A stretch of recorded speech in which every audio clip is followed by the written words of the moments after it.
The latest NDAA requires the Secretary of State and Secretary of Defense to create a military training program with Taiwan by authorizing the Secretary of State to train Taiwan through the International Military Education and Training Program.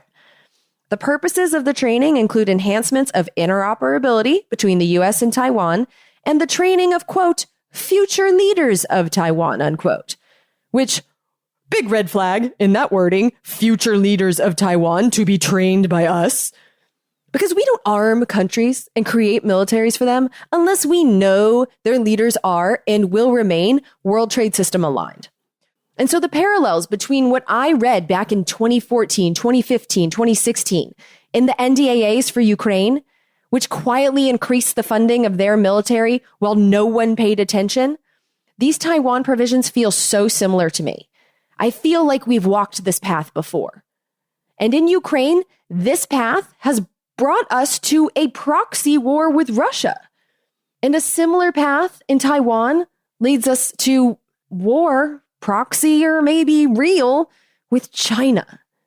Can we really proxy war with both of them at the same time? I am so damn tired of being lied to. I don't think I can deny it anymore. You can stick to your story if you think it flies, but I'm not gonna buy it anymore. Hello, my friend, and thank you for listening to the 272nd episode of Congressional Dish. I'm your host, Jennifer Briney. If this is your first time checking out this podcast, first of all, thanks for doing that. I would like to let you know this is not a show about politics. This is a show about government and what our government is doing and what our government is planning. And the planning part is really key for this episode because this episode is going to be about Taiwan.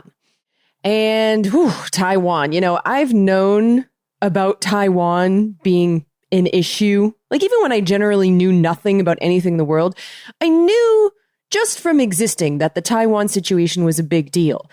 But I've never really taken the time to get my head around it. And now that I've completed the research for this episode, my head is fully encircling Taiwan, much like China's military. And today, I'm going to tell you the backstory on Taiwan and how that situation is changing as I understand it in my head. And to get my head around it for this episode, I listened to more hearings than you're going to hear from. I listened to 12 hearings, but you're going to hear clips from, I think, 7 of them, because some of these hearings were just repetitive duds. For a very long time, very little changed.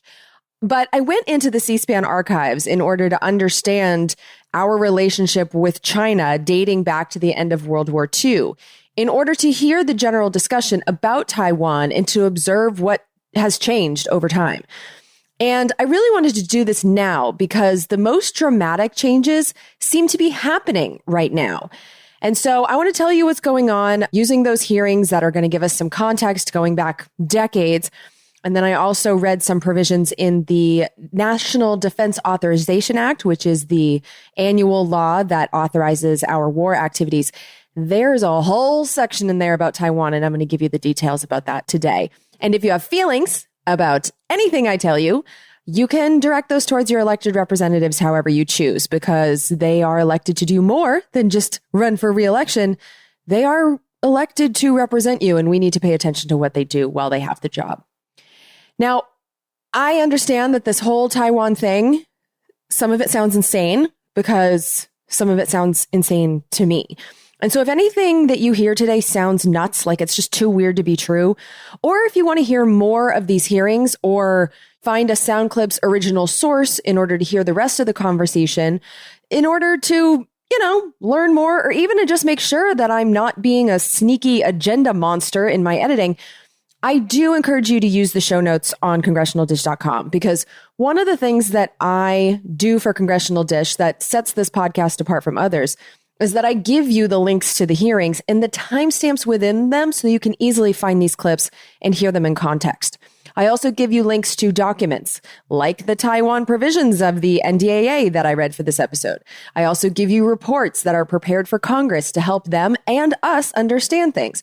I also give you the articles that I use for research. I give you everything that I use to learn on congressionaldish.com. And actually, in a lot of the podcast apps, if you just go to the notes section, a lot of these links show up in the notes section as well.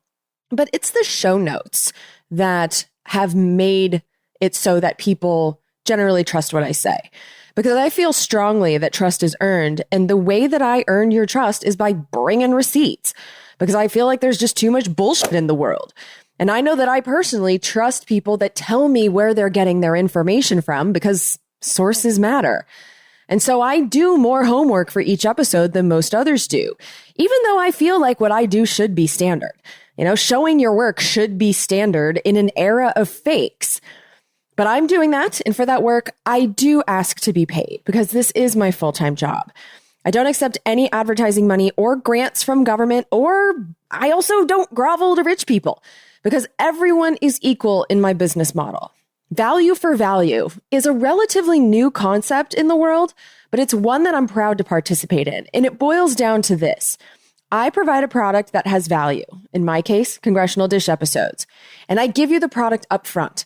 And in return, you pay whatever that product, the episode, or the podcast itself, you pay whatever value this product has for you. Because I understand that number is different for every person based on all kinds of factors in your own life. Only you know your own situation. But there is a number that will pop into your head as fair for what you get from each episode. And so I'm letting you set the price. And there's different ways that you can pay. Again, it's all up to you. So if you want to pay per episode, figure out how much you're willing to pay for each episode of this show to exist. Pick that number and then go on Patreon, and that just automatically has you pay every time I release an episode to the public. And just so you know, $5 is a suggestion. You can set the rate yourself. We have people that pay $1 per episode, and we have people that pay $50 an episode. It's entirely up to you. And also how often you pay is up to you. So Patreon is per episode, but if you want to pay monthly or weekly, we do accept credit cards via PayPal. We accept bank transfers that you can set up for whatever, weekly, bi-weekly, monthly, every 6 months, whatever you want via Zelle.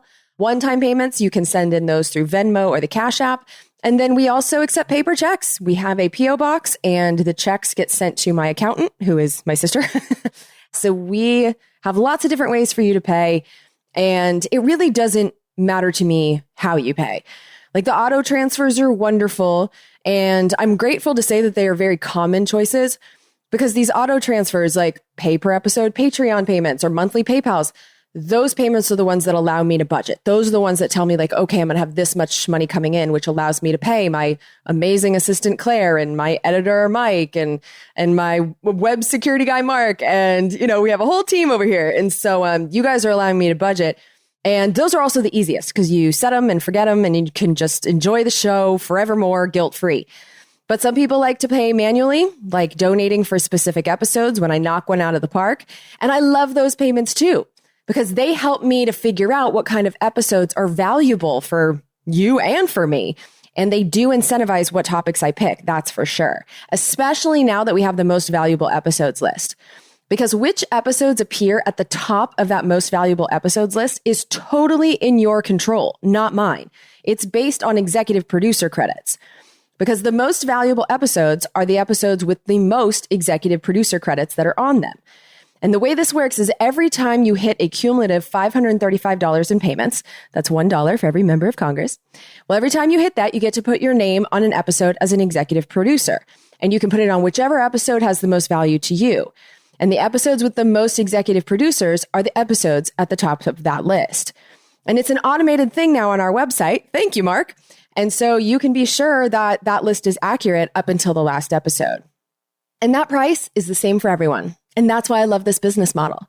I'm really proud that because you are participating in this business model, I'm proud that corporations and rich people are finding that they are having a really tough time buying influence with me. But the whole thing falls apart if you refuse to participate. So please pay whatever you consider fair for the value you receive for this podcast. Again, you can find all the payment methods along with all the sources for every episode on congressionaldish.com. Because let me tell you, I know why I waited so long to bother wrapping my head around the whole Taiwan thing. because this was really hard to do. And I think the sources will help you as well, because the fundamental question, the question that no one can answer yet, is the first and most basic one you would ask about Taiwan, which is, what is Taiwan? Like, that's the fundamental question that no one knows. At the most basic level, this much I can tell you is a fact. Taiwan is a series of islands, with the main one being a relatively small island itself. Like, you can ride a bicycle from one end of Taiwan to the other the long way in less than a day. But the main island of Taiwan is about an hour's plane ride off the east coast of the giant mainland of China. But some of Taiwan's smaller islands are much closer to China. So Matsu Island, for example, is only 11 miles from mainland China's shores. Now, Taiwan being a cluster of islands off of China's coast, that is really the only thing that is clear about the status of Taiwan in this world. Because governmentally, Taiwan is one of history's greatest clusterfucks. And like many of the clusterfucks we currently find ourselves in, the roots of this one go back pretty far, with generation after generation choosing to postpone settling the main issue. And so what is the issue? Well, let's hear it from the government. Here's part of a U.S. Army propaganda video that I found in the C-SPAN archives from 1966, showing how the U.S. government explained the Taiwan situation in the years following the end of World War II. In the 19th century, Taiwan was a province of China, then under the rule of the Manchu dynasty. The comparative peace of this period was to be short-lived. In 1894, Japan declared war on China. At the conclusion of the ill-fated Sino-Japanese War, Taiwan was officially ceded to Japan, in whose hands it would remain for the ensuing 50 years. In 1945, Taiwan once again became part of Chinese territory, but nationalist government forces were to be pushed off the mainland by powerful communist insurgents. Finally, in 1947, the city of Taipei became the fountainhead of governmental activity after the evacuation of the mainland entirely. These islands are both the seat of the government of the Republic of China, commonly referred to as GRC, as well as the armed fortress of its military establishment. Which is one way to frame it. The other way is to say that in the final years of World War II, there was a civil war in China. The side that won that civil war controls the enormous territory that we know as China. The losers of the civil war fled to Taiwan, fled to the islands, and from those islands pretended to be the real government of China for decades. The government that the losers set up on the island called itself the, quote, government of the Republic of China, unquote. And even today, Taiwan's official name is not Taiwan. It's the, quote, Republic of China, unquote. And our country went along with this idea that Taiwan was the rightful government of China as well, because the government we liked was the loser government that fled to Taiwan. And even though the idea that the Taiwan government is the real government of China seems absurd now, you can hear from our own government's propaganda that they were pushing that line for decades after the end of the war. In fact, in the United Nations, the meeting place of the world, the Taiwan government was the one that represented China until the 1970s, which is when that apparently became too ridiculous to continue. And so Taiwan is not the government of China. That much seems settled at this point. But that still leaves the question, what is Taiwan? Well, right now, Taiwan is essentially governing itself as if it were its own country, even though officially it's just not. And I don't know how to describe what it is, but a country, it just isn't. But Taiwan does have a functional government. And Taiwan does use elections to choose its leaders. It has a president, and Taiwan has had 3 peaceful, legitimately democratic transfers of power. But it's not represented as a country in the United Nations, and it only has 13 formal allies, which is down from the 22 that it had about a decade ago. And that loss of allies and Taiwan's general exclusion from the international organizations is happening in large part because actual China has long claimed that even though the war losers have taken up residency on the islands and have been allowed to govern themselves, China vehemently insists that Taiwan is a part of China. The idea that Taiwan is a part of China is referred to as the One China principle. One China, as in Taiwan and China, are one and the same. And China is dead set on this idea, so much so that they are reserving the right in their laws to go to war in order to recapture the physical islands of Taiwan if needed. The current governing party in China created an anti-secession law, and it passed in 2005. And that law says that in the case of Taiwan's secession from China, so if Taiwan attempts to be an independent country, or if China determines that peaceful assimilation of Taiwan into China is impossible, quoting from our Congressional Research Service report that is quoting from Chinese law, but the Chinese law says that China, quote, shall employ non-peaceful means and other necessary measures to protect China's sovereignty and territorial integrity, unquote. So China considers Taiwan to be a part of it, considers Taiwan to be its rightful territory, even though that seems more and more ridiculous with every passing day, and it's kind of been ridiculous for decades.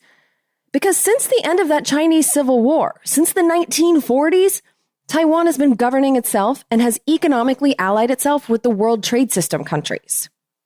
Now, for those of you not in the know, the World Trade System is the nickname I use to describe the group of countries led by the United States, which are participating in the global expansion of an international economic system that they intend to be the only global economic system.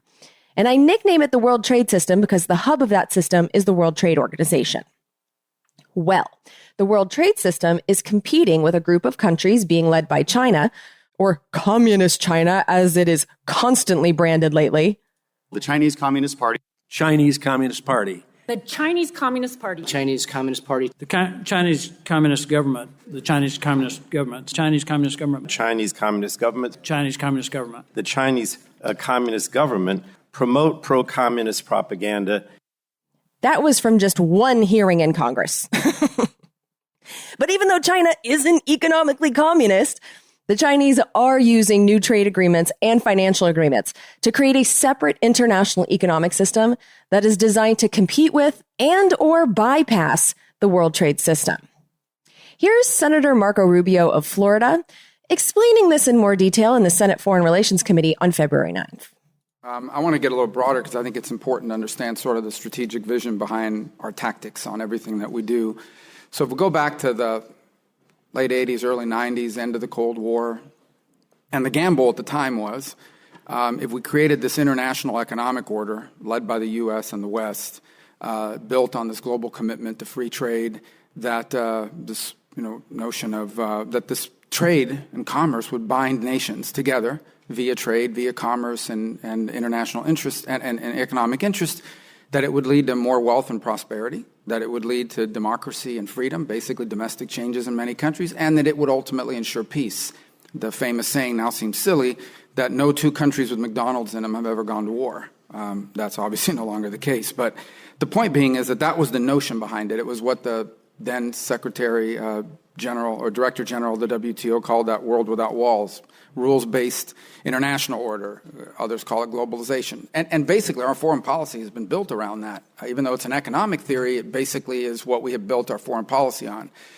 I think it's now fair to say that we admitted China to the World Trade Organization, Russia as well. I think it's now fair to say that while wealth certainly increased, particularly in China, through its export-driven economy, massive, historic, unprecedented amount of economic growth in that regard, I don't think we can say either China or Russia are more democratic. In fact, they're more autocratic. I don't think we can say that they're more peaceful. Russia has invaded Ukraine now twice, and the Chinese are conducting live-fire drills off the coast of Taiwan.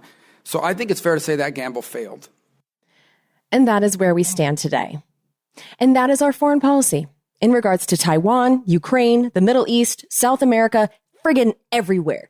That is what our foreign policy is all about. China and Russia and every single other country on earth was expected to join the World Trade Organization and obediently comply with the rules written in trade agreements, which are generally crafted behind closed doors between unelected World Trade System elites and corporate executives. And the trade agreements that they craft together generally require countries to sell off their government assets and allow the multinational corporations to own and operate businesses in their countries, while also allowing multinational corporations to pay as little in taxes to the local governments as possible. Hence, free trade. They aim to make it free for multinationals to get into those countries and trade. And not every country wants to do that. But this system, making this the only system for the whole world to operate under, that has been the basic goal of our foreign policy. Protecting and expanding this economic system. That is why we have our military all over the world. That is what we fight for. That is what our soldiers die for. The pattern is crystal clear and omnipresent once you know to start looking for it. And this has been going on since the end of World War II. And the wars since. Think of the wars of my parents' youth. Korea, Vietnam. Those wars were against an economic system. Communism. Which is a word that was propagandized to essentially mean evil in the decades that preceded my birth. But it's an economic system. It was a competing economic system. One that allows the government to have a greater role in business. Possibly to the extent of having all the control of business, but regardless, it's an economic system. And that system was branded as the devil, and the World Trade System was, and still is, branded as freedom. And so with that in mind, let's get back to the 1966 Army propaganda video to learn what was happening with Taiwan in the 1960s in that context. And just so you know, when they refer to in this video the nationalists or the GRC, those are terms that both mean Taiwan. Taiwan is an island of considerable variety. The eastern half is dominated by a chain of rugged mountains, while to the west lie flat and fertile plains, ideal for the cultivation of rice, sugar, and pineapples. Only a few minutes away stand the modern cities of Taipei and Kaohsiung, bustling with movement and signs of 20th century living. But this appearance of tranquility belies the true situation, for during the Korean War it became apparent that the security of Taiwan and the offshore islands was vital to the free world's defense perimeter, since these islands face a constant threat of direct aggression from communism. In 1951, the United States began the first military advisory assistance program known as MAG. Today, Taiwan, protected by elaborate systems of underground fortifications, supports an armed force numbering over 600,000. The advice, assistance, and training given to these forces by personnel of the U.S. Army is the subject of this report. After an initial survey of nationalist needs in 1951, the United States immediately launched an extensive program. American Army officers and enlisted men began working with, but not in direct control of, any GRC soldier. Most senior commanders and many subordinates and non-coms have been trained at U.S. Army schools under the Military Assistance Program. In April 1961, Lyndon B. Johnson, then Vice President of the United States, after a fact-finding tour of Southeast Asia, reported to President J.F. Kennedy, "The battle against communism must be joined in Southeast Asia with strength and determination to achieve success there, or the United States inevitably must surrender the Pacific and take up our defenses in our own shores. Asian communism is comprised and contained by the maintenance of free nations on the subcontinent. Without this inhibitory influence, the island outposts, Philippines, Japan, Taiwan, have no security, and the vast Pacific becomes a Red Sea."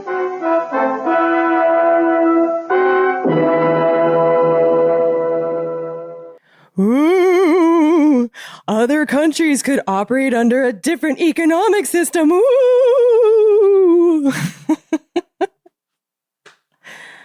But yeah, that's what's at the root of the Taiwan issue. And clearly, we have been militarizing Taiwan for a very long time. And flash forward about 50 years, and shockingly little had changed. So here's why current elites, or semi-current elites, in both of the corporate parties which have captured our government are concerned with the fate of Taiwan. Here's former Representative Elliot Engel. He is one of the Democratic Party's most high-ranking warmongers of the Obama years, and here he is in a hearing in 2014.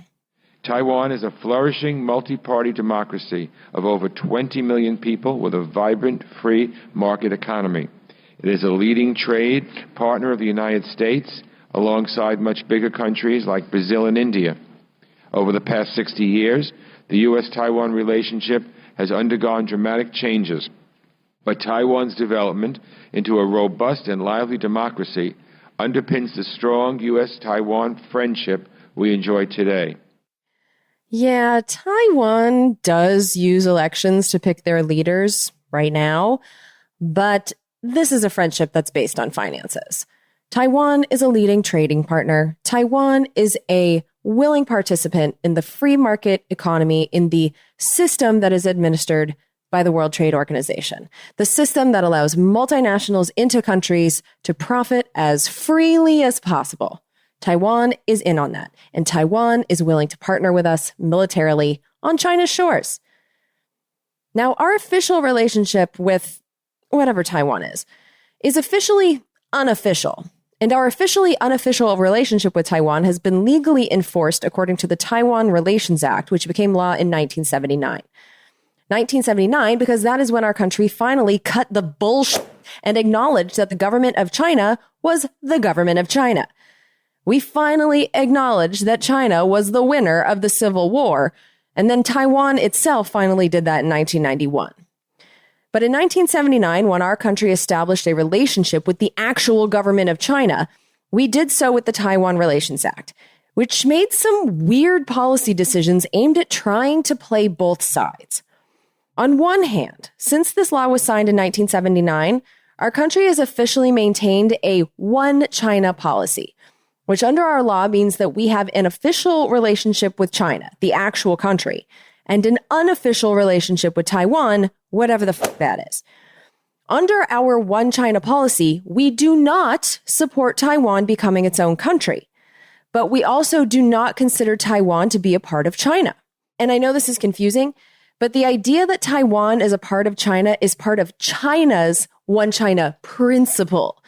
And so China has the one China principle, the US has the one China policy, and those are different. See what I mean about this whole Taiwan thing? This isn't stupidly complicated at all. But our one China policy essentially is to leave Taiwan in the who the f knows what it is category indefinitely. And to make sure that China does not take what it considers to be its property back by force, the Taiwan Relations Act of 1979 made it legal for the United States to give defensive weapons to Taiwan so that Taiwan could maintain its who knows what it is status, and there could be peace in a lack of a real resolution to the what is Taiwan question. Now, right now, I want to play you some congressional testimony from Winston Lord, who served in the State Department under Presidents Ford and Nixon, who then became the president of the Council on Foreign Relations, who then revolved back into the government as ambassador to China during the Reagan and Poppy Bush administrations, and then who served in a Democratic administration when he was the Assistant Secretary of State for President Bill Clinton. So this guy knows things. And this clip is from a hearing in 1996 during the Clinton years. And when he says PRC in this clip, that's People's Republic of China, as in China, real China. PRC equals China. And here is Winston Lord. The Taiwan Relations Act of 1979 forms the basis of U.S. policy regarding the security of Taiwan. Its premise is that an adequate defense in Taiwan is conducive to maintaining peace and security while differences remain between Taiwan and the PRC. I'm going to quote a few sections here because this is a very important statement of our policy. Section 2B states, quote, "It is the policy of the United States to consider any effort to determine the future of Taiwan by other than peaceful means, including by boycotts or embargoes, a threat to the peace and security of the Western Pacific area and of grave concern to the United States, to provide Taiwan with arms of a defensive character, and to maintain the capacity of the United States to resist any resort to force or other forms of coercion that would jeopardize the security or the socio-economic system of the people on Taiwan." Section 3 of the TRA also provides that the, quote, "United States will make available to Taiwan such defense articles and defense services in such quantity as may be necessary to enable Taiwan to maintain a sufficient self-defense capability." Now, one key thing to know is that even though the Taiwan Relations Act clearly authorizes the U.S. to arm Taiwan as much as necessary, it does not require that the United States physically defend Taiwan. And that lack of a commitment is known as strategic ambiguity, because we've legally committed to nothing in law if China were to actually attack Taiwan. And that lack of a commitment in law to physically defend Taiwan is important, so remember that. But even though there is no legal commitment for our military to defend Taiwan, former U.S. administrations did give other kinds of assurances, to China, that is. Some critical ones were developed between the signing of the Taiwan Relations Act in 1979 and 1982, and they're known together as the three communiques. Here's World Trade System elite of both corporate parties and the Council on Foreign Relations, Winston Lord, schooling Congress in 1996. And by the way, when he says PRC, that's China. PRC is the government of China. The key elements of the U.S. policy toward the Taiwan question are expressed in the three joint communiques with the PRC as follows. The United States recognizes the government of the PRC as the sole legal government of China. The U.S. acknowledges the Chinese position that there is but one China and Taiwan is part of China. In 1982, the U.S. assured the PRC that it has no intention of pursuing a policy of two Chinas or one China, one Taiwan. Within this context, the people of the U.S. will maintain cultural, commercial, and other unofficial relations with the people of Taiwan. The U.S. has consistently held that the resolution of the Taiwan issue is a matter to be worked out peacefully by the Chinese themselves. Our sole and abiding concern is that any resolution be peaceful. The U.S. government made reciprocal statements concerning our intentions with respect to arms sales to Taiwan, that we did not intend to increase the quantity or quality of arms supplied, and in fact intended gradually to reduce these sales. At the time the joint communique was signed, we made it clear to all parties concerned that our intentions were premised on the PRC's continued adherence to a policy of striving for peaceful reunification with Taiwan. So during the Clinton administration, this guy worked for the State Department at the time of this testimony. Our goal was peaceful reunification. So like one China, Taiwan and China being one thing, we were entertaining that idea as a possibility. And speaking to Congress as the Assistant Secretary of State for East Asian and Pacific Affairs, here's how Winston Lord described the weapons situation during the Clinton administration, during the time when the World Trade Organization was being created, and China was expected to become an obedient member of it. The basic inventory of equipment which Taiwan has or will have in its possession will, in our view, be sufficient to deter any major military action against Taiwan. While our arms sales policy aims to enhance the self-defense capability of Taiwan, it also seeks to reinforce stability in the region. We will not provide Taiwan with capabilities that might provoke an arms race with the PRC or other countries in the region. And here's the rationale behind the Clinton administration's caution, behind their reluctance to flood Taiwan with weapons. Decisions on the release of arms made without proper consideration of the long-term impact both on the situation in the Taiwan Strait and on the region as a whole would be dangerous and irresponsible. If armed conflict were actually to break out in the Taiwan Strait, the impact on Taiwan, the PRC, and indeed the region would be extremely serious. The peaceful, stable environment that has prevailed in the Taiwan Strait since the establishment of our current policy in 1979 has promoted progress and prosperity on both sides of the Taiwan Strait. The benefits to Taiwan and the PRC have been obvious, and I outline these in my statement. All of these achievements would be immediately put at risk in the event of conflict in the Strait. Conflict would also be costly to the United States and to our friends and allies in the region.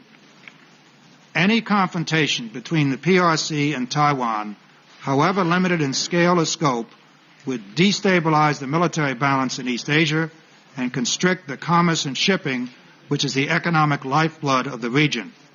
It would force other countries in the region to reevaluate their own defense policies, possibly fueling an arms race with unforeseeable consequences.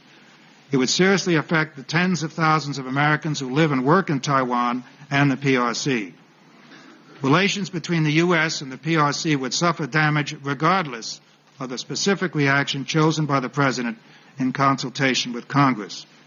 For all these reasons, we are firmly determined to maintain the balanced policy which is best designed to avoid conflict in the area. But there was pushback on that cautious policy from the Republican side. So here's Caspar Weinberger testifying to Congress.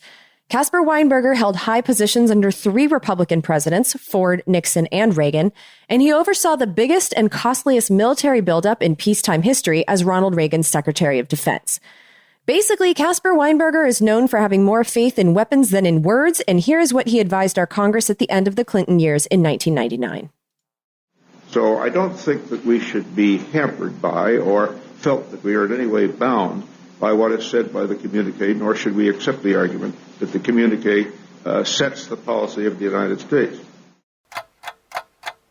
There are 2 separate states now with a state-to-state relationship, and that the unification, which was emphasized, they repeated again in the statement of Mr. Gu, the head of their Trans-Straits negotiating committee, that the unification might come when China itself, the mainland, changes.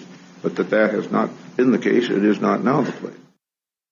So, just like in the last episode, we're seeing an expectation that China would change. In the 1990s, they really thought that China would join the World Trade Organization, free the market inside mainland China, become a democracy somehow, as if election administration and economic policy are any way related. But the point is that the expectation was that China would change. And that was an expectation that continued into the W. Bush years.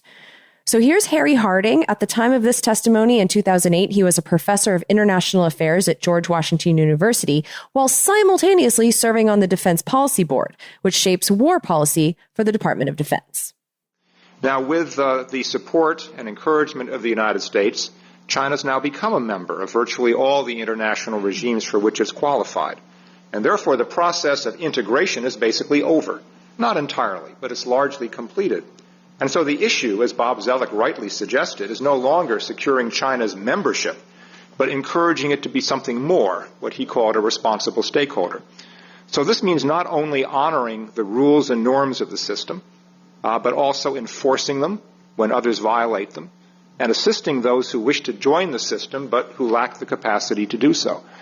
It means, in other words, not simply passive membership, but active participation. It means accepting the burdens and responsibilities of being a major power with a stake in international peace and stability, rather than simply being a free rider on the efforts of others. Now, China's reacted to the concept of responsible stakeholding with some ambivalence. On the one hand, it appreciates that the United States is thereby seeking a positive relationship with China. It suggests that we can accept and even welcome the rise of Chinese power and Beijing's growing role in the world. It certainly is seen by the Chinese as preferable to the Bush administration's earlier idea that China would be a strategic competitor of the United States, as was expressed during the campaign of 2000 and in the early months of 2001. However, Beijing also perceives, largely correctly, that America's more accommodative posture, as expressed in this concept, is conditional. China will be expected to honor international norms and respect international organizations that it did not create, and that it may sometimes question. And even more worrying from Beijing's perspective is the prospect that it's the United States that is reserving the right to be the judge as to whether Chinese behavior on particular issues is sufficiently responsible or not. And as far as Taiwan is concerned during the W. Bush years, here's one of the most powerful men in the world who most of us pay absolutely no attention to. This is Richard Haass, who worked as policy director for the State Department when the George W. Bush administration was plotting and executing the Iraq War, and who has been the president of the Council on Foreign Relations, which is one of the most influential, powerful, World Trade System promoting organizations on the planet. He's been the president of the Council on Foreign Relations since he left the W. Bush administration in the summer of 2003, for the last 20 years. And so here's his testimony to Congress at the end of the W. Bush years in 2008. We alone cannot bring about a successful U.S.-Chinese relationship. What the Chinese do and say will count just as much. They will need, to begin with, to exercise restraint and patience on Taiwan. There can be no shortcuts, no use of force. We, at the same time, must meet our obligations to assist Taiwan with its defense. We can also help by discouraging statements and actions by Taiwan's leaders that would be viewed as provocative or worse. It's kind of fascinating that the George W. Bush administration insiders were advising constraint on both sides, including Taiwan. And maybe this can explain, at least partially, why. And the bottom line is China is not yet a military competitor, much less a military peer. Interestingly, I think Chinese leaders understand this. And they understand just how much their country requires decades of external stability so that they can continue to focus their energies and their attention on economic growth and political evolution. China is an emerging country, but in no way is it a revolutionary threat to world order as we know it. But fast forwarding to now, things have certainly changed. Because China did change in the last 2 decades, just not in the way that the world traders wanted. This next clip is of Melanie Sisson. She's a PhD scholar in political science, a consultant who is paid to give advice to the Defense Department, and a probable spook because her bio submitted to Congress said that she's a member of the U.S. intelligence community. And so here's her testimony to the House Armed Services Committee on February 7th, just a few months ago. And just so you know, when she says PLA, the PLA is China's military. The modernization of the PLA has changed the regional military balance, and significantly enough that the United States no longer can be confident that we would decisively defeat every type of PLA use of force in the Taiwan Strait. This fact, however, does not necessitate that the U.S. abandon the strategy of dual deterrence, and it doesn't mean that the United States should seek to reconstitute its prior degree of dominance. Posturing the U.S. military to convince the CCP that the PLA could not succeed in any and every contingency over Taiwan is infeasible in the near term and likely beyond. The PLA's advances are considerable and ongoing, geography works in its favor, and history demonstrates that it's far easier to arrive at an overconfident assessment of relative capability than it is to arrive at an accurate one. Attempting to demonstrate superiority for all contingencies would require a commitment of forces that would inhibit the United States from behaving like the global power that it is, with global interests to which its military must also attend. This posture, moreover, is not necessary for dual deterrence to extend its 40-year record of success. We can instead encourage the government of Taiwan to adopt a defense concept that forces the PLA into suboptimal strategies and increases the battle damage Beijing would have to anticipate and accept. And the battle of economic systems is, of course, at the center of this strategy, as always. U.S. military superiority in the Persian Gulf and Indian Ocean allows us to threaten the maritime shipping upon which China depends for access to energy, global markets, and supply chains. The inevitable damage a use of force would cause to the global economy and the imposition of sanctions and restricted access to critical inputs needed to sustain China's economic development and the quality of life of its people, moreover, would certainly compound China's losses. So yeah, China changed. They used the World Trade System to get rich, built themselves a military capable of fighting us, and is now creating an alternative economic system. And part of our military strategy is to threaten that system. But with a military that is capable of fighting us now, the idea that China might not be as afraid to take the islands by force, that's a more realistic threat. And so here's the Biden administration's stated Taiwan policy, as Wendy Sherman, who's the Deputy Secretary of State, testified to the Senate Foreign Relations Committee on February 9th, again, just a few months ago. We may remain committed to our long-standing one China policy and oppose any unilateral changes to the cross-strait status quo. Our policy has not changed. What has changed is Beijing's growing coercion. So we will keep assisting Taiwan in maintaining a sufficient self-defense capability. But while the Biden administration is testifying to that policy, Congress is being given this advice. Here's Admiral Harry B. Harris, Jr. He is the former commander of the U.S. Pacific Command. And here he is testifying to the House Armed Services Committee on February 7th. I think this issue of strategic clarity versus strategic ambiguity is critical. And we have been well served, I'll be first to say that, by the policy of strategic ambiguity with Taiwan over the past 44 years. But I think the time for ambiguity is over. I think we have to be as clear about our intent with regard to what would happen if the PRC invades Taiwan, as the PRC is clear in its intent that it's ultimately going to seize Taiwan if needed. And he's not the only one who thinks the time for strategic ambiguity is over. The president of Taiwan, who was first elected in 2016, who won her second election in 2020 in a landslide, told the BBC, quote, "We are an independent country already," unquote. Her election was clearly a turning point in this saga because it was only after her election that countries that were allied with Taiwan, or at least unofficially allied with Taiwan, started jumping ship, afraid of pissing off China by recognizing Taiwan as an actual thing. Her election is what is clearly a key reason why many countries are feeling it necessary to pick sides now, because she's saying that Taiwan is independent. And that breaks with everything that has happened since World War II. And what is clearly happening, as I described in the last episode and saw further evidence of in my research for this episode, is that the China side, not just in regards to Taiwan, but in general, China is being described less and less as a partner in trade or even a competitor with whom we have some disagreements. But more and more, China is being portrayed as a straight up bad guy in our halls of power. So here's Admiral Harry B. Harris Jr. again. Again, this is the former commander of the U.S. Pacific Command, testifying to Congress a few months ago. I used to talk about during the Cold War with the Soviet Union, almost every branch of the U.S. government understood that the Soviet Union was the threat. I used to joke, even a park ranger, Smokey the Bear would tell you that the Soviets were the bad guys. We didn't have that comprehensive, unified view of the PRC. State Department looked at it as a negotiation. DOD looked at it as a military operation. Commerce looked at it as a trading partner, and Treasury looked at it as a lender. So we didn't have this unified view across the government. But I think now we're getting to that unified view, and I think the Congress has a lot to do. Has done a lot, rather, to get us in that position. Which brings me to what Congress did in the last defense authorization. The National Defense Authorization Act is passed every year into law, and it authorizes our country's war spending and activities. It tells the Pentagon and the State Department what they are allowed to do, and then appropriations bills give the departments the money to do it. But these authorization laws are important to read because they tell us what our policy is. And a few months ago, our policy became much more aggressive and expensive in regards to Taiwan.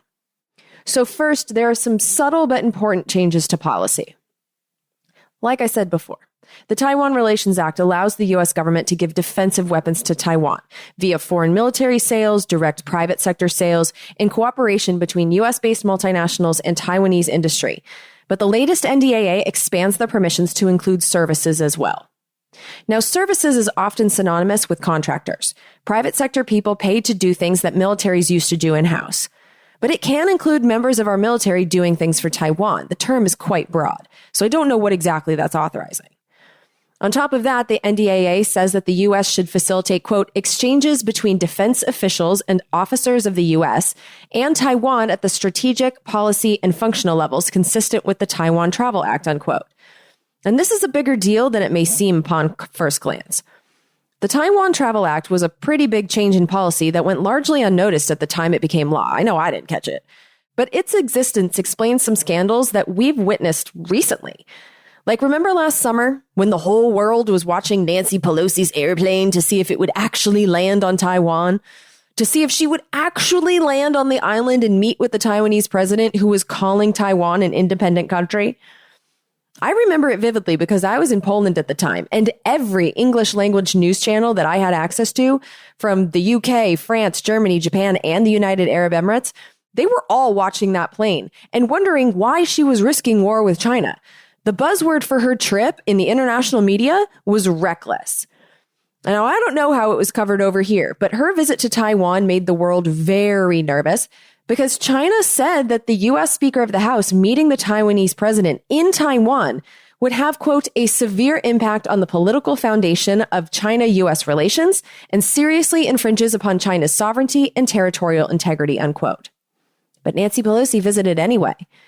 And in response, the Chinese, during the week following her visit, conducted massive military drills all around Taiwan. but it didn't actually attack the island. From my vantage point in Europe, it felt like the world was breathing a sigh of relief. But then a few weeks ago, our current Speaker of the House, Kevin McCarthy, followed in Nancy Pelosi's footsteps, proving once again how in lockstep our political duopoly is when it comes to foreign policy. Because Kevin McCarthy also met in person with Taiwan's president, the president who says that Taiwan is an independent country already. This time the meeting was on U.S. soil, though. Kevin McCarthy had wanted to visit Taiwan and to put the whole world on war watch like Pelosi did, but Taiwan's president said it was too risky, and so they met in Kevin McCarthy's home state of California instead, where a small plane flew above their meeting spot with the message, quote, "One China. Taiwan is a part of China," unquote. As a response to that in-person meeting, Taiwan launched more military drills and also invited Taiwan's former president to visit mainland China, where that former president visited the graves of his ancestors on mainland China and said, quote, "The people on both sides of the Taiwan Strait are Chinese," unquote. Which I think is worth noting that the capitulation wing on Taiwan is alive and well. So like even Taiwan can't agree on what the hell it is or what it wants to be. But the overall point I'm trying to make here is that travel and meetings between Taiwanese and U.S. leaders are conflict points in this saga. And our leaders in both parties know these meetings are conflict creators and are going out of their way to conduct them. Whose side the Democrats and Republicans are on, these meetings are making less and less ambiguous. And it was the Taiwan Travel Act that set the stage for these in-person meetings. In 2018, the Taiwan Travel Act was written by the fully Republican Party-controlled Congress and signed into law by Republican President Donald Trump, although this was very much a bipartisan thing. It was so uncontroversial that no one in Congress bothered to request an actual vote on it. In fact, 29 Democrats put their names on it. And this relatively new law is a simple two-pager that changed the policy of the United States to allow, quote, officials at all levels of the United States government, including cabinet-level national security officials, general officers, and other executive branch officials, to travel to Taiwan and meet their Taiwanese counterparts, unquote, and to, quote, allow high-level officials of Taiwan to enter the United States and to meet with officials of the United States, including officials from the Department of State and the Department of Defense, and other cabinet agencies, unquote. And I bring this up because the NDAA tells the Defense Department, tells the War Department to facilitate more meetings between the U.S. officials and Taiwan officials, quote, at the strategic, policy, and functional levels, unquote. And so do not be surprised if these Taiwan-related travel stories keep popping up and if China keeps getting angry at us for these meetings. Because right now, our Congress is requiring that these travel fights continue to be picked. And the reason for this is that we seem to be, at least as of this NDAA, making it our policy to push the world to treat Taiwan as if it's an actual country, an independent country, if you will. Because the new law says that by the end of this summer, the Secretary of State must create a classified strategy for getting Taiwan included in 20 international organizations. The strategy will be a response, as the law says, to, quote, growing pressure from the PRC on foreign governments, international organizations, commercial actors, and civil society organizations to comply with its One China principle with respect to Taiwan, unquote. And that pressure from China, it's real. Like I said earlier, there used to be 22 countries with some kind of relationship to Taiwan. And there's been a bit of a freak out in our Congress because that's now down to 13. Because since the Taiwan is an independent country president was elected in 2016, Gambia, Sao Tome and Principe, Panama, the Dominican Republic, Burkina Faso, El Salvador, the Solomon Islands, and Kiribati have all severed diplomatic relations with Taiwan. And, you know, I'm sorry, Kiribati, which I'm probably not pronouncing correctly because I did not know that some of these countries existed. I still don't know what they are or where they are. And I know that I'm going to channel some Regina George vibes here, but who gives a shit what any of these countries do? Because if the world were a high school hierarchy, losing this gang of friends is akin to having the lunch lady and the nose picker leave your tiny club. And so now Team Taiwan is down to 13 friends, but those were the friends we were so worried about them losing. And now they have 13 friends left out of 193 countries in this world. You know, until doing this research, I had no idea just how lopsided this battle is, and that the vast, vast majority of the world is either on Team China or is wisely staying out of it. But we are clearly doubling down with this NDAA. We're moving away from even pretending to be neutral by making it our official policy that we want to assimilate Taiwan into 20 international organizations, starting with the ones that allow not actual countries to participate. That is not ambiguity, strategic or otherwise. And with our clear move away from ambiguity on the big question of, is Taiwan a part of China or not, a move in the not direction, Congress is also giving the warmongers permission to be less ambiguous in war as well, and doing so with the permission to use a shitload of our tax money. So first, the new law expands the permissions for the State Department's foreign military financing program to include providing, quote, assistance including equipment, training, and other support, whatever that is, to build the civilian and defensive military capabilities of Taiwan, unquote. So basically, we're going to gift Taiwan our tax money to pay to create them a military, just like we did with Ukraine.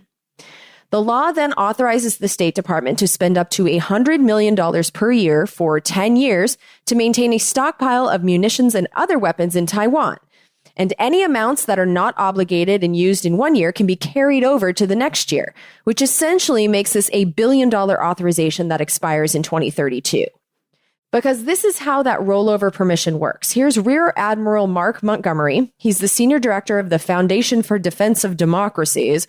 And this guy was also a policy director for the Senate Committee on Armed Services during the early Trump years. Here he is testifying to Congress on February 7th. We don't have weapons stored in Taiwan. In the last National Defense Authorization Act, you approved the appropriation of up to you authorized up to $300 million a year to be appropriated for Taiwan-specific munitions. The appropriators, which happened about 7 days later, appropriated $0. In fact, almost all of the Taiwan Enhanced Resilience Act, which you all pushed through the NDAA, ended up not being appropriated in the Consolidated Appropriations Act that passed 8 days later. So in the NDAA, the permission was given. But another part of a rushed Congress didn't provide the actual money. But what rollover provisions do is that they allow future Congresses to fill the money buckets for Taiwan's weapons for 10 years. It's like Congress is planning ahead for its own dysfunction. And as for that money bucket for a Taiwanese weapons stockpile, that stockpile money does have a string attached. That stockpile money is only authorized if the State Department certifies every year that Taiwan has increased its defense spending. Although that requirement is easily waived by the Secretary of State, I do think it's worth knowing that these political parties of ours are using their lawmaking positions to act as sales agents for the for-profit weapons corporations. This following clip is from a House Foreign Affairs Committee hearing in 2014, but I think it's illustrative of the thinking that goes behind provisions like this. Because even though the clip is old, this guy, Brad Sherman of California, he's still a member of the House Foreign Affairs Committee. And so here's what he said. I think that it's important that we provide Taiwan for the tools to defend itself, but Taiwan needs to act as well. Taiwan spends less than $11 billion on its defense, less than 1/5 per capita what we in America do, and God blessed us with the Pacific Ocean separating us from China. Taiwan has only the Taiwan Straits. On a percentage of GDP basis, Taiwan spends roughly half what we do. So we should be willing to sell them the tools, and they should be willing to spend the money to buy those tools. As if our obscene military spending is the proper order of things.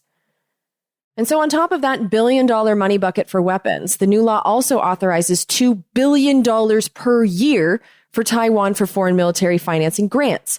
These grants are allowed to be given to Taiwan, and grants are gifts, no paybacks. But these grants are allowed to be given each year for the next 5 years. And so that's a total $10 billion in foreign military financing program gifts.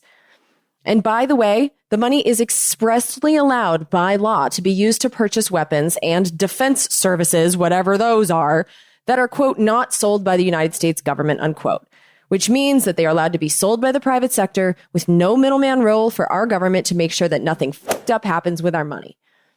And this, again, is a salesman's contract for the for-profit multinational weapons corporations that the Republicans and Democrats clearly serve.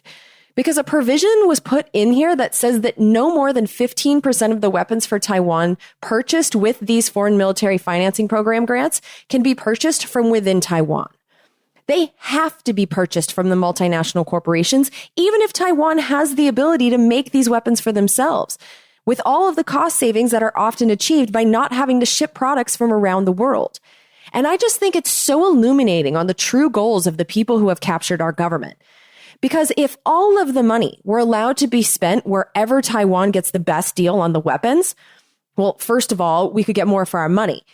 But more to the point, Taiwan could be better armed and independent if we were helping them build their own weapons industry. Taiwan could have used our money to develop companies on their own island and become more self-reliant. Teach a man to fish and all.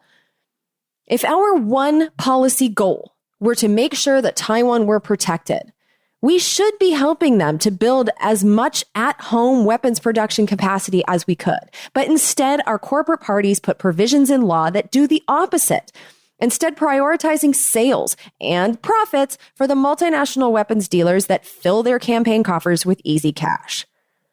War and preparations for war. It's such a racket. And I'm not even done with the money. This law also authorizes the Secretary of State to directly loan Taiwan up to $2 billion and to guarantee, I don't even know if there's a cap on how many loans we can guarantee, as in how many loans our tax money will pay off if Taiwan can't pay back their own debts.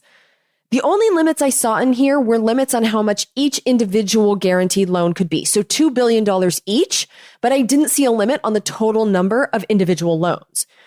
But regardless of how many $2 billion loans we promise to pay for Taiwan if needed, the loans must be paid back within 12 years and must include interest. So Taiwan's money needs to go to the profits of whoever loans them the money.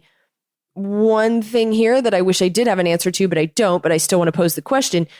I would like to know who collects that interest. Like, is it the United States who loaned the money directly? Like, do we even do that? So do we get something in return, at least, for loaning out this money? Or would the interest be going to private multinational banks for loans that we would essentially be co-signing? Now, I strongly suspect the required interest is for the banks, but when I'm not sure about something, I'll tell you I'm not sure, and on this, I'm not sure. But either way, this is big money for weapons for a small group of islands. And on top of those cash gifts and loans, the NDAA also authorized direct weapons transfers to Taiwan. Weapons transfers programs that we have become quite familiar with because they are the same exact ones being used for Ukraine. And so one of the programs, because yes, there's more than one, is one that will now allow the president to draw down weapons from the stockpile of the Defense Department, use Defense Department services, and provide military education and training to Taiwan, the value of which will be capped at $1 billion per year. The president is also given the emergency authority to transfer weapons and services in immediate assistance to Taiwan specifically, valued at $25 million per fiscal year.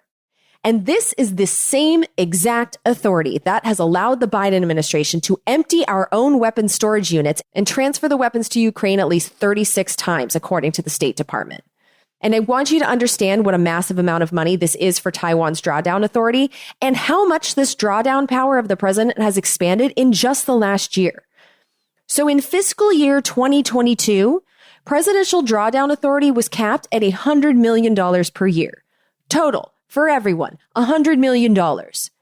This NDAA is allowing 10 times that for Taiwan alone. In total, the president himself is allowed to transfer $11 billion worth of weapons per year out of our storage units and give them to other countries. And so big picture, what I'm trying to get across to you is that in the last year and a half, Congress has given President Biden 110 times the amount of weapons transfer power than he had when he took office. And I feel like that's an expansion of war power for the president that the American people should be, at the very least, aware of.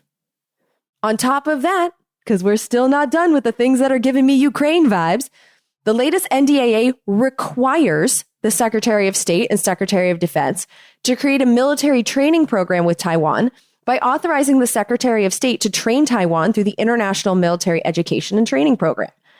The purposes of the training include enhancements of interoperability between the U.S. and Taiwan and the training of, quote, future leaders of Taiwan, unquote, which, big red flag in that wording, future leaders of Taiwan to be trained by us. Because we don't arm countries and create militaries for them unless we know their leaders are and will remain World Trade System aligned. Because as much as these people who have captured our government squawk about democracy, they will coup the shit out of any president that dares to economically align with the World Trade System competitors.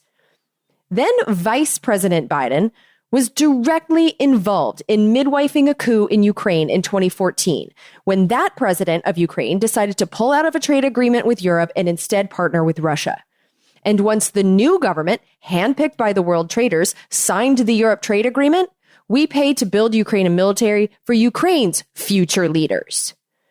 And so the parallels between what I read back in 2014, 2015, 2016 in the NDAAs for Ukraine, which quietly increased the funding of their military while no one paid attention, these Taiwan provisions feel so similar to me. I feel like we've walked this path before. And in Ukraine, this path has brought us to a proxy war with Russia. And a similar path in Taiwan leads us to war, proxy, or maybe real, with China. Like, can we really proxy war with both of them at the same time? And is there any chance that a situation like that doesn't expand into straight up, we have to fight it war? Because this NDAA is laying the groundwork. It's doing the preparations for a straight up, we have to fight it war. Because the NDAA expands the authorized military training for Taiwan to include, quote, full-scale military exercises, unquote, and, quote, an enduring rotational United States military presence, unquote. That means our troops living in Taiwan ready for war.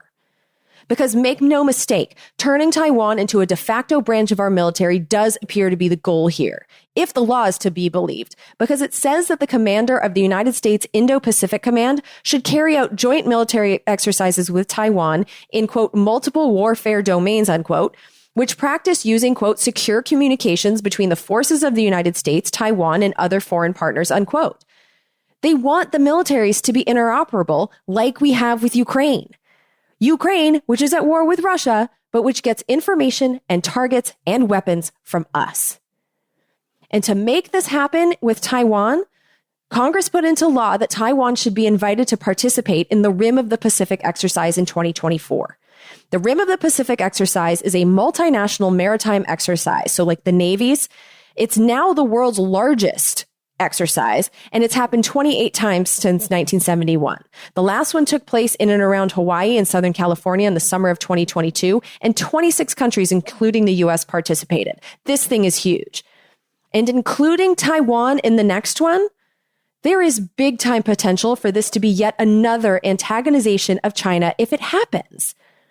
And Congress does seem to know that this clear step away from ambiguity is putting us Americans in danger, because the new law also orders the Secretary of Defense to assess the security of our domestic critical infrastructure, to identify choke points and the ability of our armed forces to respond to attacks on our own infrastructure in the case there was a war about Taiwan.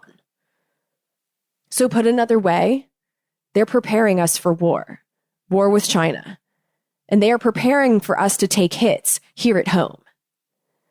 And as far as like our current commander-in-chief is concerned, here's President Biden during a CNN town hall moderated by Anderson Cooper in October of 2021. You know, you hear people saying Biden wants to start a new Cold War with China. I don't want a Cold War with China. I just want to make China understand that we are not going to step back. We are not going to change any of our views. So are you saying that the United States would come to Taiwan's defense if China attacked? Yes, we have a commitment. Except remember, we don't have a commitment. Not in law. No, we don't. We have never signed a law that says that we have to defend them militarily. But Biden seems to think we do. Now, after this town hall, someone from the White House tried to clarify and say, what Grandpa Joe meant to say was that our Taiwan policy hasn't changed. But then the next year, here's President Biden at a press conference in May of 2022. Are you willing to get involved militarily to defend Taiwan if it comes to that? Yes. You are. That's the commitment we made. We are not, look, here's the situation. We agree with a one China policy. We've signed on to it and all the attendant agreements made from there. But the idea that it can be taken by force, is just not appropriate. It will dislocate the entire region and be another action similar to what happened in Ukraine. And again, the next day, President Biden's staff walked that back and said our policy of strategic ambiguity hasn't changed. But then a few months later, here's President Biden being interviewed on 60 Minutes in September of 2022. But would U.S. forces defend the island? Yes, if in fact there was an unprecedented attack. To be clear, sir, U.S. forces, U.S. men and women, would defend Taiwan in the event of a Chinese invasion. Yes. And after that interview, someone in the White House told 60 Minutes that President Grandpa Joe was confused and didn't really mean that. But all of those comments, made in separate times over the course of this administration, were when the commander-in-chief was off script, when he was speaking for himself. And I think we have to keep in mind that even though he's a cute old man, President Joe Biden has always been a warmonger. I know a lot of people like him. I'm sure he's great to have a beer with. But he voted for the Iraq War, and he convinced others to do the same. And he starts foaming at the mouth anytime someone mentions Russia. And this is his stance on Taiwan. And as far as China is concerned, a couple of weeks ago, Thomas Friedman, who is a journalist with the New York Times, he was in China, and he reported that, quote, a senior administration official told me that Chinese President Xi told President Biden at their summit in Bali in November, in essence, I will not be the president of China who loses Taiwan. If you force my hand, there will be war. You don't understand how important this is to the Chinese people. You're playing with fire, unquote. I don't know what the right thing to do is when it comes to Taiwan. The whole thing seems so stupid to me. Like China is stupid for being this dramatic about keeping islands that were in reality lost like 70 years ago. And Taiwan is stupid for holding on to the fiction that they were the government of China for so long that it's hard for the Taiwanese to now argue that they're a separate country. And we're stupid for getting involved and economically partnering to such an extreme extent with a not a country. It's all stupid. But China is clearly willing to go to war over this. This is their neighborhood. And I don't know why. I don't understand the people in charge of China's government.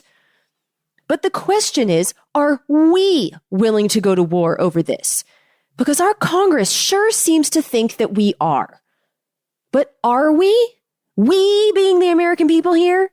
Are we willing to go fight to keep Taiwan not a country? Are we willing to go fight to make Taiwan an actual country? Do we consider it a problem that our government doesn't seem to know what solution we'd actually be fighting for? Like, are you willing to die or send your son or daughter to die for that? Because the Republicans and Democrats, with what they did in the NDAA, it sure seems like they think you are. They are picking fights over this. The leaders of both parties, Nancy Pelosi, Kevin McCarthy, they are picking fights with China by having these unnecessary meetings. And in the NDAA, they are clearly laying the bricks on the path to war. And so I don't have answers. But I know that you're feeling something right now, having this information. And this government is yours. Your opinion matters and needs to be heard here. And you should share whatever you're feeling with your members of Congress, especially if dying for Taiwan is not the preferable path for you.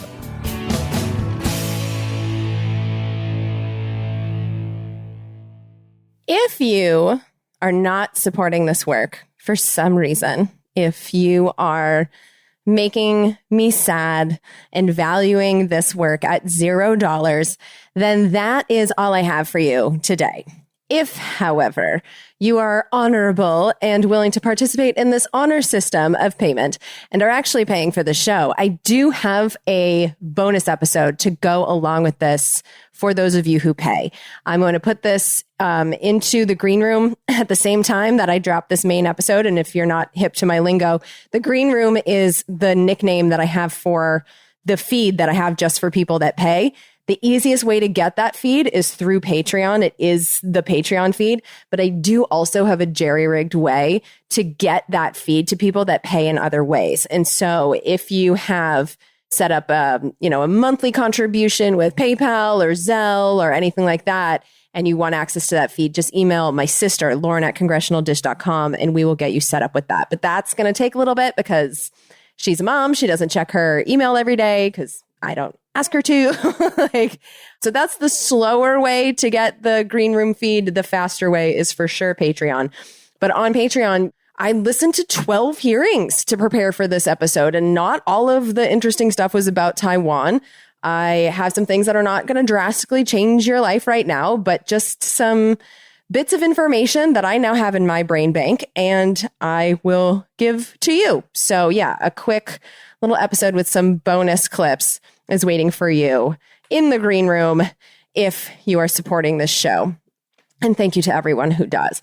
And before I wrap up this episode, I definitely want to thank D. Laser, who sent in a $550 payment that I actually saw myself, and it fully made my day because of the last episode where I pointed out that China is setting up an alternate economic system because we've been poor stewards of the world trade system. Like, if the world trade system was amazing, people would want to be in it, but they want an alternative because, well, listen to the TikTok episode and you'll hear the whole thing. But some people don't like it, and I'm in the middle of a firing wave.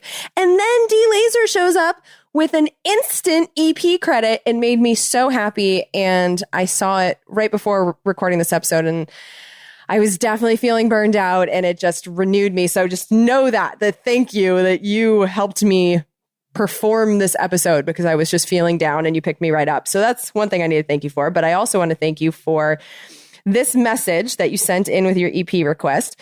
And the message said, "This is to be a producer for the Restricting TikTok episode." So not only did you come in right before I recorded this episode and made me feel better, but you also put an EP on the TikTok episode that I'm getting fired for. So I liked that episode. I'm glad to know that other people did too. And thank you so much for being an EP on that. That puts it on the most valuable episodes list.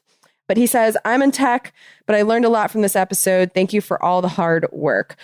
Well, thank you so much. And yeah, I feel like I learned a lot from that too. I feel like the details of the things that TikTok is trying to do to be cool with our government, I think those details are important and not covered. I just love that you're supporting the show, especially the episodes where other people get mad at me for pointing out that the USA is flawed. Yeah, people don't like to hear that. So yeah, thank you very much.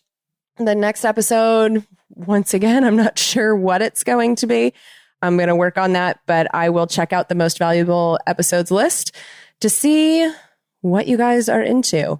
But until you hear from me again, please go check out my new show, We're Not Wrong, with Justin Robert Young and Andrew Heaton. If you want to hear me off the cuff and give opinions and get into arguments with two men that are quickly becoming some of my closest friends, we argue all the time, but we definitely love each other. We definitely respect each other.